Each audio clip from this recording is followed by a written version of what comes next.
Baik, Assalamualaikum warahmatullahi wabarakatuh. Sebelumnya, perkenalkan, nama saya Ira Novitasari dari kelas 2A2 D3 Akuntansi Universitas Sriwijaya dengan nomor NIM 0101 0582 226033. Nah, di sini saya akan menjelaskan tentang bagaimana bisnis EcoBismart dapat dikembangkan dalam berbagai aspek, baik dari sisi kepemilikan bisnis, aspek pemasaran, aspek sumber daya manusia, aspek produksi, dan aspek keuangan.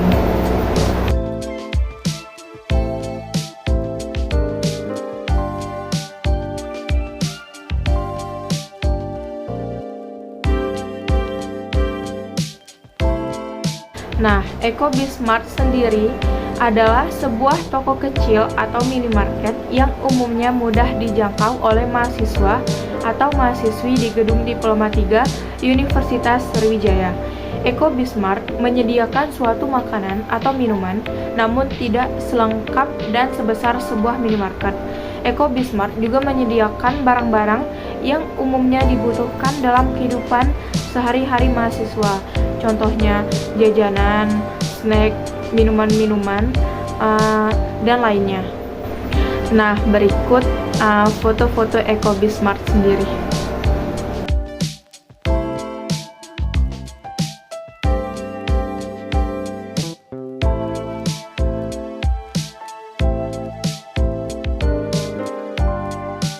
Baik, untuk aspek kepemilikan bisnis. Bentuk kepemilikan sendiri memiliki arti, yaitu bentuk kegiatan bisnis yang dapat dilihat dari siapa pemilik atau pendirinya, sumber modalnya, apa tujuan pendiriannya, sehingga terdapat macam-macam bentuk kepemilikan bisnis. Bisnis tidak hanya dapat dibedakan berdasarkan jenis industrinya, tetapi juga bisa dilihat dari bentuk kepemilikannya. EcoBismart sendiri menurut saya memiliki bentuk kepemilikan persekutuan, karena EcoBismart merupakan bisnis yang dimiliki oleh 2 orang atau lebih orang. Para pemilik juga biasa disebut sekutu atau partner. Nah, untuk keuntungan persekutuan, keuntungannya dalam memilih aspek kepemilikan persekutuan, kita mendapatkan keuntungan yang lebih baik daripada bentuk kepemilikan perseorangan. Contoh keuntungan bisnis kepemilikan persekutuan. Yang pertama itu ada tambahan pendanaan. Yang kedua itu ada pembagian kerugian. Yang ketiga itu ada lebih banyak spesialisasi. Yang keempat itu ada umur usaha lebih panjang. Nah, untuk aspek pemasaran adalah strategi yang digunakan oleh perusahaan produsen barang atau jasa secara berkesinambungan untuk memenangkan persaingan pasar secara berkesinambungan. Penyusunan rencana usaha secara menyeluruh dilandasi oleh strategi pemasaran. Aspek pemasaran digunakan untuk mengetahui apa yang dibutuhkan untuk mengetahui kebutuhan atau keinginan produk yang dibuat oleh perusahaan. Dengan adanya konsep pemasaran, mereka tidak perlu lagi meraba pasar terkait kebutuhan konsumen. Dengan menjalankan konsep ini, maka sudah pasti didapatkan informasi kebutuhan pasar yang bisa dipenuhi dengan optimal melalui produk yang dibuat. Ada 5 aspek pemasaran penting dalam menjalankan bisnis. Yang pertama, itu ada aspek pemasaran, yaitu spesifikasi produk. Yang kedua, itu ada aspek pemasaran, yaitu segmentasi pasar. Yang ketiga, itu ada aspek pemasaran, yaitu analisa pasar dan peramalan permintaan. Yang keempat, itu ada aspek pemasaran, yaitu analisa kompetitor. Yang kelima, itu ada aspek pemasaran, yaitu analisa kompetitor. Nah, untuk aspek sumber daya manusia atau SDM adalah pengakuan akan pentingnya tenaga kerja organisasi sebagai sumber daya manusia yang vital yang berkontribusi terhadap tujuan organisasi dan pemanfaatan beberapa fungsi dan kegiatan untuk memastikan bahwa mereka digunakan secara efektif dan adil untuk kepentingan organisasi, individu organisasi, dan masyarakat. Nah, manajemen sumber daya manusia juga memiliki beberapa tujuan, antara lain Yang pertama, itu ada meningkatkan kualitas sumber daya manusia. Yang kedua, menjamin ketersediaan tenaga kerja untuk sekarang dan masa yang akan datang. Yang ketiga, itu ada meminimalisir kesalahan dalam tugas pekerjaan. Selanjutnya, menghindari terjadinya kelebihan dan kekurangan tenaga kerja atau karyawan. Selain tujuan dari manajemen sumber daya manusia, seseorang perlu memiliki kualitas dalam dirinya agar mampu bertahan di dalam suatu perusahaan. Ada juga beberapa hal yang harus dimiliki sumber daya manusia, antara lain yang pertama itu ada disiplin, selanjutnya bertanggung jawab, yang ketiga bisa bekerja sama dengan baik, selanjutnya pekerjaan sesuai dengan keahlian atau bidangnya. Untuk konsep SDM-nya sendiri, yang pertama itu ada konsep SDM sebagai manusia yang bekerja di lingkungan suatu organisasi atau yang disebut dengan karyawan, pegawai, tenaga kerja, dan personil. Yang kedua itu ada SDM sebagai potensi manusiawi sebagai penggerak organisasi dalam mewujudkan eksistensinya.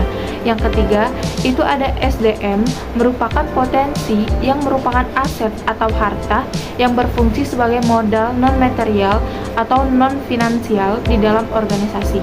Selanjutnya, itu ada aspek produksi. Aspek produksi adalah aspek yang berkaitan dengan proses produksi yang dimana sebelum pebisnis memulai usahanya, ada baiknya pebisnis tersebut melakukan studi kelayakan bisnisnya terlebih dahulu, yaitu tentang analisis dari aspek produksi tersebut. Analisis produk adalah pengujian produk dengan melihat beberapa aspek sebagai indikator yang harus ada pada suatu produk. Dalam analisis dalam proses produksi, yang pertama itu ada pemilihan strategi produksi. Yang kedua, itu ada pemilihan dan perencanaan produk. Yang ketiga, itu ada perencanaan kualitas. Pentingnya fungsi produksi.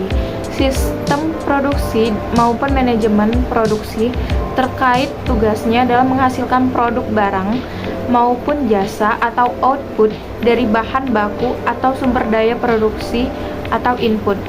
Oleh karena itu, perusahaan harus mengoptimalkan potensi yang ada berupa fungsi-fungsi perusahaan agar dapat berjalan secara sinergi, khususnya fungsi produksi yang sangat berpengaruh besar dalam pembentukan produk atau output yang akan dihasilkan dengan cara optimalisasi fasilitas, potensi, dan sumber daya produksi yang sudah ada.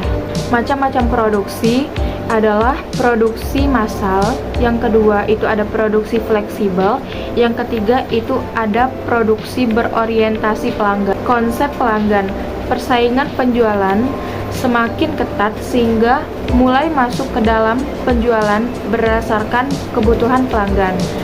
Nah, pada konsep pemasaran ini akan melakukan riset kebutuhan pelanggan.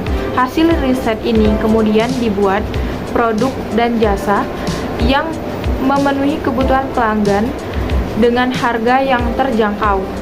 Fokus pada pemasaran yang berorientasi pelanggan ini adalah yang pertama itu ada berorientasi kepada pelanggan, yang kedua berorientasi kepada profit penjualan, bukan hanya volume penjualan, yang ketiga itu ada semua aktivitas pemasaran harus ada koordinasikan dengan baik. Nah, yang terakhir itu ada aspek keuangan. Aspek keuangan merupakan aspek yang digunakan untuk menilai keuangan perusahaan secara keseluruhan. Aspek keuangan memberikan gambaran yang berkaitan dengan keuntungan perusahaan, sehingga merupakan salah satu aspek yang sangat penting untuk diteliti kelayakannya. Untuk kinerja keuangan sendiri, kinerja keuangan merupakan gambaran kondisi keuangan perusahaan pada suatu periode tertentu menyangkut aspek penghimpunan dana maupun penyaluran dana, yang biasanya diukur dengan indikator kecukupan modal, likuiditas, dan profitabilitas. Manfaat kinerja keuangan yang pertama untuk mengukur prestasi yang dicapai oleh suatu organisasi dalam suatu periode tertentu.